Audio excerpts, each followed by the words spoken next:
आज BJP government ने सबको बेरोजगार बना दिया है कि वोट का अधिकार हम आपको राजा बनने के लिए दे रहे हैं। आज के समय में एक बलात्कार एक आम घटना हो गई है। गरीब का बच्चा दरी पे पढ़े और अमीर का बच्चा कॉन्वेंट स्कूल के एसी में जाके पढ़े।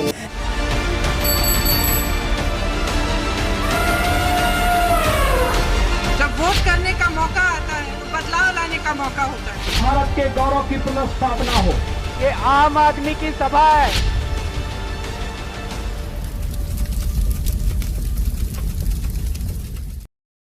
आदाब और सलाम, मैं अब्बास खान, आप देख रहे हैं न्यूज़ NT24। हम इस वक्त बस्ती जिले के महादेवा विधानसभा है, जहाँ की प्रत्याशी पूर्णिमा गौतम आज हमारे बीच मौजूद है। और यहाँ पर आज असदुद्दीन ओवैसी जो कि AIMIM के अध्यक्ष हैं, वो भी यहाँ पे तशरीफ़ लाए थे। उनकी सभा समाप्त हो गई है।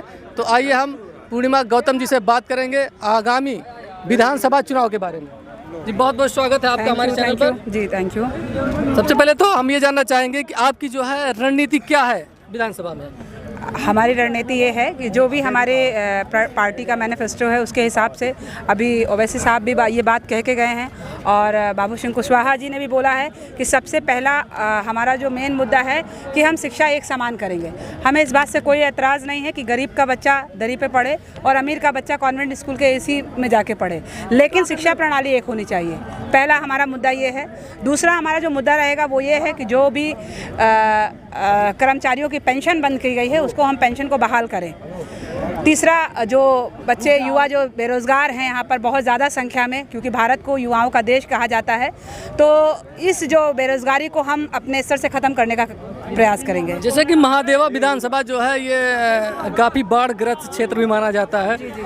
अगर आपको जनता चुन कर लाती है तो आप इस स्थिति से निपटने के लिए क्या करेंगे? बिल्कुल, जो बेहतर से बेहतर हो सकता है जो भी, क्योंकि देखिए आप बिल्कुल सही बोल रहे हैं। मैं बहुत समय से ग्रामीण अंचल क्षेत्रों में जा रही हूँ। बहुत सारे गांव ऐसे हैं जहां की स्थिति ये है कि वो बाढ़ की वजह से इतने क्षतिग्रस्त हो चुके हैं कि वहां पर मुश्किल से 2 या 4 मकान देखने को मिलते हैं। मैं नाम नहीं ले रही हूँ, लेकिन पास के कुदराहा में कई गांव हैं, बहादुरपुर में कई गांव हैं। और अगर जनता का आशीर्वाद मुझे मिलता है तो निश्चित तौर पे मेरा सबसे पहला प्रयास यही रहेगा, तो सरकार से जो भी योजनाएं ग्रामीण अंचल क्षेत्रों में भेजी जाती हैं वो 100% लोगों तक पहुँचे। जैसे कि आप महिला भी हैं और मौजूदा गवर्नमेंट में महिला सशक्तिकरण, महिला सुरक्षा को लेकर काफ़ी दावे किए जा रहे हैं, आप इस पे क्या सोचती हैं? जी, मैं सभी पार्टियों से और सभी लोगों से ये कहती हूँ कि जो आज के समय में एक बलात्कार एक आम घटना हो गई है, जो कि बहुत बड़ा एक जघन्य अपराध है। बलात्कार जैसी घटना को लेकर किसी भी पार्टी को जो है राजनीति नहीं करनी चाहिए, क्योंकि बलात्कार चाहे हमारी बेटी का हो, किसी का भी हो, किसी समाज से हो, वो सबकी बेटी होती है, वो इस देश की नारी है। उसके ऊपर अगर कोई घटना हो रही है तो जो अपराधी है उसको जो है सजा दी जाए और किसी तरह की उस पर धर्म की राजनीति ना की जाए। अगर आपकी पार्टी सत्ता में आती है तो महंगाई के रोकने के लिए क्या कदम उठाएगी? सबसे पहले तो हम चाहेंगे कि जो बेरोजगार लोग हैं उनको रोजगार मिले, और सबको जब रोजगार मिल जाएगा, सबके हाथ में काम होगा, तो महंगाई अपने आप ही खत्म हो जाएगी। क्योंकि एक समय में देश को सोने की चिड़िया कहा जाता था, और देश सोने की चिड़िया इसलिए था क्योंकि सबके पास अपना लघु उद्योग होते थे। लेकिन आज बीजेपी गवर्नमेंट ने सबको बेरोजगार बना दिया है। आपके चुनाव के मुद्दे क्या क्या है? चुनाव के मुद्दे मैंने अभी बताया कि एक समान शिक्षा पद्धति, और दूसरा हमारा जो है जो पेंशन योजना बंद हो गई है उसको बहाल करना, बिजली किसानों को 1 पॉइंट समथिंग फ्री देना, और उसके अलावा जो बेरोजगारी है उसको ख़त्म करना।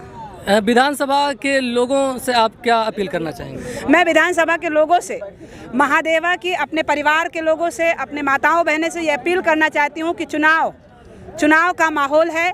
आप लोग बाबा साहब की कही हुई बात को ध्यान रखिएगा कि वोट का अधिकार हम आपको राजा बनने के लिए दे रहे हैं। वोट बहुत कीमती होता है। अपने वोट को पैसे में, दारू में या किसी के बहकावे में मत बेचें, क्योंकि अभी कुशवाहा जी जो हमारे राष्ट्रीय नेता है, वो भी कह के गए हैं कि आपका एक वोट आपके बच्चे का भविष्य बनाता है, आपका एक वोट आपका भविष्य बनाता है। इसलिए वोट को किसी पे बेचे नहीं, वोट का प्रयोग सही व्यक्ति को चुनाव करने में करें। मैं ये जनता से कहना चाहती हूँ। महादेवा विधानसभा के हर गांव में लगभग आप जा चुकी हैं, घूम भी रही हैं और सबसे मिल भी रही हैं। इस विधानसभा की सबसे प्रमुख समस्या आपको क्या दिखी है? देखिए, समस्या की बात हम अगर करें तो कई ऐसे गांव हैं जहां पर रोड की व्यवस्था नहीं है। अगर रोड की व्यवस्था नहीं होगी कल और दूसरी सबसे बड़ी जो समस्या है कि यहाँ पर हॉस्पिटल की व्यवस्था सही नहीं है। लोगों को स्वास्थ्य फ्री होना चाहिए, लोगों को शिक्षा फ्री होनी चाहिए, तो हॉस्पिटल की कोई व्यवस्था नहीं है सही तरीके से कि लोग वहाँ तक आसानी से पहुँच सके। एक रोड नहीं है, दूसरा कई जगह पर लोगों के पास अच्छे घर नहीं है रहने के लिए, और शिक्षा की जो है वो सही व्यवस्था नहीं है। तो शिक्षा, स्वास्थ्य और सड़क की जो व्यवस्था है वो दुरुस्त करना चाहूँगी। बहुत शुक्रिया। Thank you.